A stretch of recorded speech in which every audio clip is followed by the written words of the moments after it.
Guys welcome back to the channel. So finally ಈ ಬಾರಿಯ elimination chamber premium live event ಕೂಡ ಮುಗಿದಿದೆ. And ಏನೇನಾಯ್ತು ಅಂತ ಈಗಾಗಲೇ ನಾನು ಕಂಪ್ಲೀಟ್ ವಿಡಿಯೋನ ಅಪ್ಲೋಡ್ ಮಾಡಿದ್ದೀನಿ. ಯಾರ್ಯಾರು ನೋಡಿಲ್ಲ ಖಂಡಿತವಾಗ್ಲೂ ಹೋಗಿ ನೋಡಿ. ಅಂಡ್ ಅಷ್ಟೇ ಅಲ್ಲ, ಎಲಿಮಿನೇಷನ್ ಚೇಂಬರ್ ಅಲ್ಲಿ ನಮ್ಮ CM ಪಂಕ್ ಅವರು ತನ್ನ ವರ್ಲ್ಡ್ ಹೆವಿವೇಟ್ ಚಾಂಪಿಯನ್ಶಿಪ್ ನ ರಿಟೈನ್ ಮಾಡ್ಕೋತಾರೆ.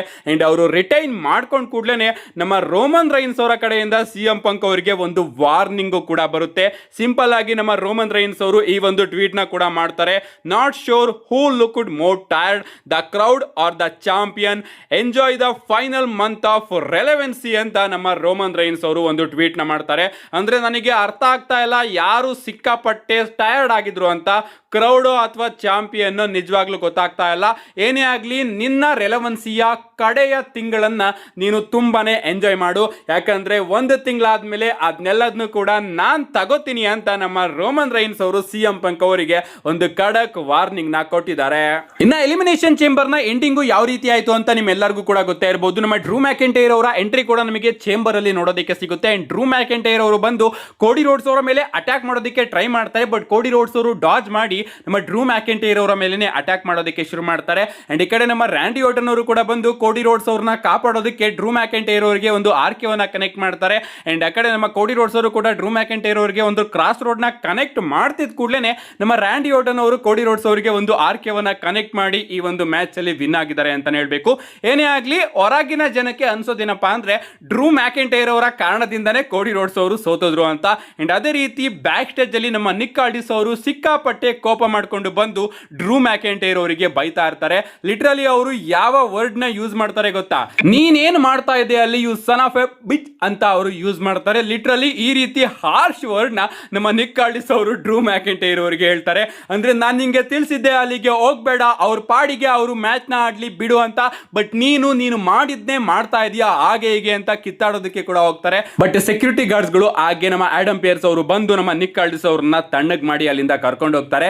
ಇದಾದ್ಮೇಲೆ ಎಲಿಮಿನೇಷನ್ ಚೇಂಬರ್ ನ ಪೋಸ್ಟ್ ಶೋ ನಮಗೆ ನೋಡೋದಕ್ಕೆ ಸಿಗ್ತಾ ಇರುತ್ತೆ. ಅಂಡ್ ಅಲ್ಲಿಗೂ ಕೂಡ ನಮ್ಮ ನಿಕ್ ಆಲ್ಡಿಸ್ ಅವರು ಸಡನ್ ಆಗಿ ಬಂದು ನಾನಿವಾಗ ಇಲ್ಲಿ ಒಂದು ಮೇಜರ್ ಅನೌನ್ಸ್ಮೆಂಟ್ ನ ಮಾಡ್ತಾ ಇದ್ದೀನಿ.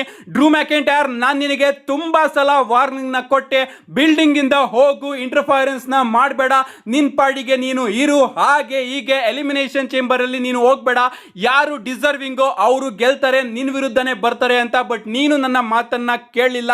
ನೀನು ಆ ಒಂದು ಮ್ಯಾಚ್ ಅಲ್ಲಿ ಹೋಗಿ ಆ ಒಂದು ಮ್ಯಾಚ್ ನ ನೀನು ಹಾಳು ಮಾಡಿದೆ. ಅಂಡ್ ನೀನು ನಿನ್ನ ಚಾಂಪಿಯನ್ಶಿಪ್ ನ ಕೋಡಿ ರೋಡ್ಸ್ ಅವರ ವಿರುದ್ಧ ಡಿಫೆಂಡ್ ಮಾಡೋದಕ್ಕೆ ಎದುರುಕೋತಾ ಇದ್ದೆ ಅಲ್ವಾ? ಈಗ ಕೇಳಿಸ್ಕೊ ನಾನು ಏನ್ ಮಾಡ್ತೀನಿ ಅಂತ. ಏನೇ ಆಗ್ಲಿ ನೆಕ್ಸ್ಟ್ ಸ್ಮ್ಯಾಕ್ ಡೌನ್ ನಲ್ಲಿ ನಾನು ನಿನ್ನ ಹಾಗೆ ಕೋಡಿ ರೋಡ್ಸ್ ಅವರ ನಡುವೆ ಅನ್ಡಿಸ್ಪ್ಯೂಟೆಡ್ WWE ಚಾಂಪಿಯನ್ಶಿಪ್ ಗೆ ಒಂದು ಸಿಂಗಲ್ಸ್ ಮ್ಯಾಚ್ ನ ಅಫಿಷಿಯಲ್ ಆಗಿ ಬುಕ್ ಮಾಡ್ತಾ ಇದ್ದೀನಿ. ಅಂಡ್ ನೀನು ನಿನ್ನ ಚಾಂಪಿಯನ್ಶಿಪ್ ನ ಕೋಡಿ ರೋಡ್ಸ್ ಅವರ ವಿರುದ್ಧ ಡಿಫೆಂಡ್ ಮಾಡ್ತಾ ಇದೀಯಾ ಅಂತ ಅಫಿಷಿಯಲ್ ಆಗಿ ನಮ್ಮ ನಿಕ್ ಆಲ್ಡಿಸ್ ಅವರು ನೆಕ್ಸ್ಟ್ ಸ್ಮ್ಯಾಕ್ ಡೌನ್ ಗೆ ಡ್ರೂ ಮ್ಯಾಕೆಂಟೈರ್ ಆಗಿ ಕೋಡಿ ರೋಡ್ಸ್ ಅವರ ಮ್ಯಾಚ್ ನ ಕನ್ಫರ್ಮ್ ಮಾಡ್ತಾರೆ. ಅಂಡ್ ಅದಾದ್ಮೇಲೆ ನಮ್ಮ ಡ್ರೂ ಮ್ಯಾಕೆಂಟೈರ್ ಅವರು ಕೂಡ ಬಂದು ಮತ್ತೊಮ್ಮೆ ನಮ್ಮ ನಿಕ್ ಆಲ್ಡಿಸ್ ಅವರ ಮೇಲೆ ಕಿತ್ತಾಡೋದಕ್ಕೆ ಶುರು ಮಾಡ್ತಾರೆ. ನೀನು ಮತ್ತೆ ನಿನ್ನ ಕಂಪನಿಯ ಗೋಲ್ಡನ್ ಬಾಯ್ ನ ಯೂಸ್ ಮಾಡ್ಕೋತಾ ಇದೀಯಾ, ಅವನು ಗೆಲ್ಬೇಕು ಅಂತ ನಿನಗೆ ಸಿಕ್ಕಾಪಟ್ಟೆ ಇಷ್ಟ ಆಯ್ತು. ಅಂಡ್ ಈಗ ಅವನು ಗೆಲ್ಲಿಲ್ವಲ್ಲ, ಅದಕ್ಕೋಸ್ಕರ ನೀನು ಈ ರೀತಿ ಮಾಡ್ತಾ ಇದೀಯಾ ಅಂತ ಮತ್ತೊಮ್ಮೆ ಅಲ್ಲಿಗೆ ಬಂದು ನಮ್ಮ ಡ್ರೂ ಮ್ಯಾಕೆಂಟೈರ್ ಅವರು ನಿಕ್ ಆಲ್ಡಿಸ್ ಅವರ ಮೇಲೆ ಕಿರ್ಚಾಡಿದ್ದಾರೆ. ಏನೇ ಆಗ್ಲಿ ಸ್ಮ್ಯಾಕ್ ಡೌನ್ ಗೆ ಅಫಿಷಿಯಲ್ ಆಗಿ ನಮ್ಮ ನಿಕ್ ಆಲ್ಡಿಸ್ ಅವರು ಫೋರ್ಸ್ಫುಲಿ ಡ್ರೂ ಮ್ಯಾಕೆಂಟೈರ್ ಆಗಿ ಕೋಡಿ ರೋಡ್ಸ್ ಅವರ ನಡುವೆ WWE ಅನ್ಡಿಸ್ಪ್ಯೂಟೆಡ್ ಚಾಂಪಿಯನ್ಶಿಪ್ ನ ಅಫಿಷಿಯಲ್ ಆಗಿ ಕನ್ಫರ್ಮ್ ಮಾಡಿದ್ದಾರೆ. ಅಷ್ಟೇ ಅಲ್ಲ, ನಿಮಗೆ ಗೊತ್ತಿರಬಹುದು ಟ್ರಿಪಲ್ ಎಚ್ ಅವರಿಗೆ ಸದ್ಯಕ್ಕೆ ಎಷ್ಟು ಹೇಟ್ ಸಿಗ್ತಾ ಇತ್ತು ಅಂತ. ಅವರು ಯಾವ್ದಾದ್ರು ಒಂದು ಪ್ರೀಮಿಯಂ ಲೈವ್ ಇವೆಂಟ್ ನ ಮುಗಿಸ್ಕೊಂಡು ಪೋಸ್ಟ್ ಶೋಗೆ ಬಂದ್ರೆ ಇಡೀ ಕ್ರೌಡ್ ಭೂ ಮಾಡೋದಕ್ಕೆ ಶುರು ಮಾಡ್ಬಿಡೋದು. ಅಂಡ್ ಅದಕ್ಕೋಸ್ಕರ ಎಲಿಮಿನೇಷನ್ ಚೇಂಬರ್ ಅಲ್ಲಿ ಅವರು ಪೋಸ್ಟ್ ಶೋಗೆ ಬರೋದೇ ಇಲ್ಲ. ಬ್ಯಾಕ್ ಸ್ಟೇಜ್ ಅಲ್ಲಿ ನಮಗೆ ಅವರ ಇಂಟರ್ವ್ಯೂ ನೋಡೋದಕ್ಕೆ ಸಿಗುತ್ತೆ. ಅಂಡ್ ಅದರಲ್ಲಿ ನಮ್ಮ ಟ್ರಿಪಲ್ ಎಚ್ ಅವರು ಇದ್ರ ಬಗ್ಗೆ ಮಾತಾಡ್ತಾ ನಿಜವಾಗ್ಲೂ ನಿಕ್ ಆಲ್ಡಿಸ್ ಅವರು ಸರಿಯಾದ ಡಿಸಿಷನ್ ತಗೊಂಡಿದ್ದಾರೆ. ಯಾಕಂದ್ರೆ ಅವರು ತುಂಬಾ ಸಲ ಡ್ರೂ ಮ್ಯಾಕೆಂಟೈರ್ ಅವರಿಗೆ ವಾರ್ನಿಂಗ್ ನ ಕೊಟ್ಟರು. ಅಲ್ಲಿಗೆ ಹೋಗ್ಬೇಡ, ಇಲ್ಲಿಗೆ ಹೋಗ್ಬೇಡ, ಕಂಪನಿಯಿಂದ ಹೊರಗಡೆ ಹೋಗು, ಸ್ಮ್ಯಾಕ್ ಡೌನ್ ಇಂದ ಹೊರಗಡೆ ಹೋಗು, ಹಾಗೆ ಹೀಗೆ ಸುಮ್ಮನೆ ಇರು ಅಂತ. ಬಟ್ ಡ್ರೂ ಮ್ಯಾಕೆಂಟೈರ್ ಅವರು ಕೇಳಲಿಲ್ಲ. ಡ್ರೂ ಮ್ಯಾಕೆಂಟೈರ್ ಅವರು ಪುಷ್ ಮಾಡ್ತಾನೆ ಬಂದ್ರು. ಸೊ ಈಗ ಅವರನ್ನೇ ನಿಕ್ ಆಲ್ಡಿಸ್ ಅವರು ಪುಷ್ ಮಾಡ್ತಾ ಇದ್ದಾರೆ. ಏನೇ ಆಗ್ಲಿ ಯಾರು ಕೂಡ ಅನ್ಕೊಂಡಿರ್ಲಿಲ್ಲ ಆ ಒಂದು ಮ್ಯಾಚ್ ಅಲ್ಲಿ ಎಲಿಮಿನೇಷನ್ ಚೇಂಬರ್ ಅಲ್ಲಿ ರ್ಯಾಂಡಿ ಓರ್ಟನ್ ಅವರು ಗೆಲ್ತಾರೆ ಅಂತ. ಯಾಕಂದ್ರೆ ಎಲ್ಲರೂ ಕೂಡ ಅನ್ಕೊಂಡಿದ್ರು ಕೋಡಿ ರೋಡ್ಸ್ ಅವರು ಗೆಲ್ತಾರೆ ಅಂತ.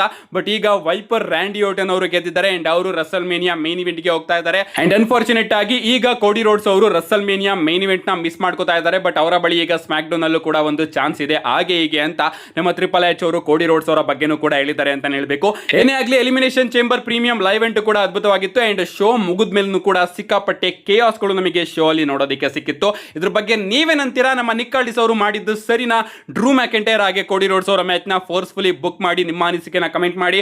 ಇನ್ನು ಆ ಒಂದು ಮ್ಯಾಚ್ ನ ರಿಸಲ್ಟ್ ಏನಾಗುತ್ತೆ ಅಂತ ನಿಮ್ಮೆಲ್ಲರಿಗೂ ಕೂಡ ಗೊತ್ತೇ ಇರ್ಬೋದು. ಆಫ್ ಕೋರ್ಸ್ ನಮ್ಮ ಜೇಕೋ ಫಾಟೋ ಅವರು ಬಂದು ಆ ಒಂದು ಮ್ಯಾಚಲ್ಲಿ ಇಂಟರ್ಫೈರ್ ಮಾಡ್ತಾರೆ. ಅದ್ರ ಬಗ್ಗೆ ಎಲ್ಲ ನಾನು ನೆಕ್ಸ್ಟ್ ವಿಡಿಯೋದಲ್ಲಿ ತಿಳಿಸ್ಕೊಡ್ತೀನಿ. See you guys in my next video.